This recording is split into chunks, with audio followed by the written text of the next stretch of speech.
It's been a good year for traders at the Zhejiang market in Mandalay. Customers have been plentiful as restrictions were lifted on goods coming from overseas.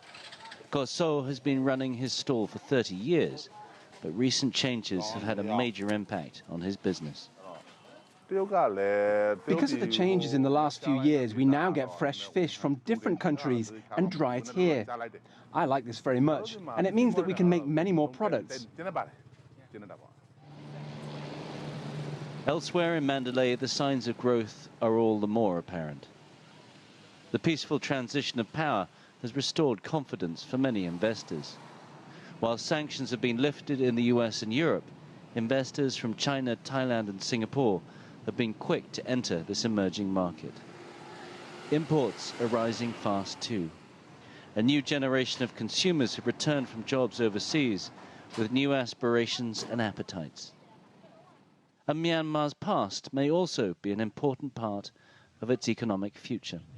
With the change in government, most countries have now lifted travel advisories that suggested in the past that tourists didn't visit Myanmar. And now hundreds of thousands of tourists are flocking every year to places like this, the thousands of pagodas at Bagan.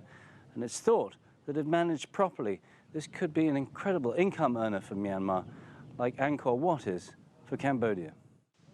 Last year, 6 times more tourists visited than a decade ago, and many believe the sector will continue to expand rapidly. But some fundamental problems remain, like an education system that's been neglected for far too long. Tet Luin dropped out of university because the computer studies course he was on was too backwards. I'm not interested in the university courses because they're very traditional and very old. Instead, he taught himself to build apps and websites, a skill he now uses to market other businesses and his own. When we started our business, most of the business owners didn't understand the value of having a website or having an application.